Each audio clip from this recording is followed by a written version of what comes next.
Et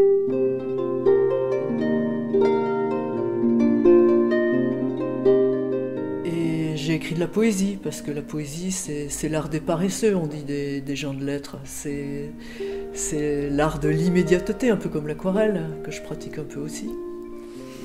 Eh bien, écoutez, moi je suis née de père inconnu normand, un peu connu quand même, et de mère bretonne.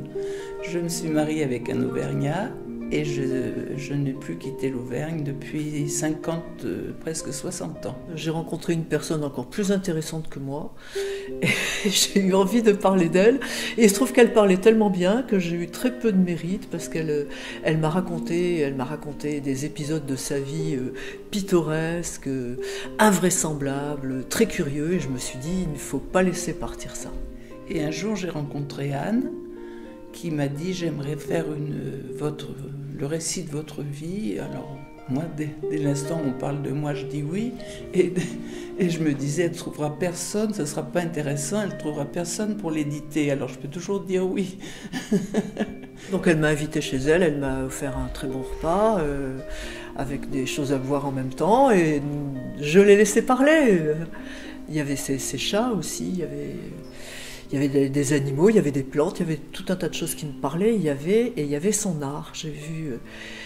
J'ai vu ce qu'elle faisait et ça m'a sauté à la figure, c'est ça. Dans la vie, moi j'aime les choses qui me sautent à la figure, qui me sautent au cœur, qui font que j'ai envie de les peindre, que j'ai envie de les raconter.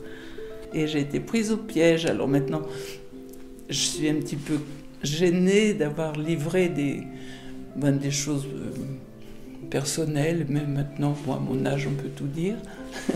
Alors, voilà, c'est pour ça que je suis ici, et pour accompagner son livre, il y a quelques œuvres correspondant au titre, brodeuse de fer, mais j'aurais préféré brodeuse d'enfer. Chez elle, il y a son atelier.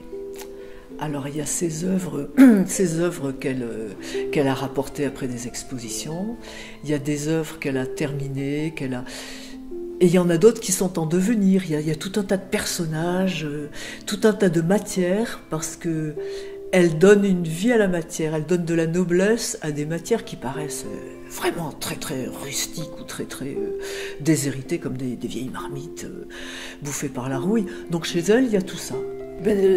Anne a rencontré quelqu'un qui lui a suggéré ça, et comme je connaissais Madame Arpin, qui a sauté tout de suite sur l'occasion parce qu'elle aime le travail bien fait, et comme il y a des broderies, elle m'a dit « Vous mettrez aussi des broderies anciennes pour faire voir aux gens ». Alors j'ai fait toute une vitrine de broderies anciennes, haute couture, classique et tout, puis le reste c'est de la fantaisie. Moi j'ai voulu surtout parler d'elle, je n'ai pas voulu faire un livre de critique d'art. Moi j'ai voulu parler des émotions qu'elle me suscite et surtout de sa vie, de petite fille qui n'était pas forcément favorisée, qui est devenue une grande artiste.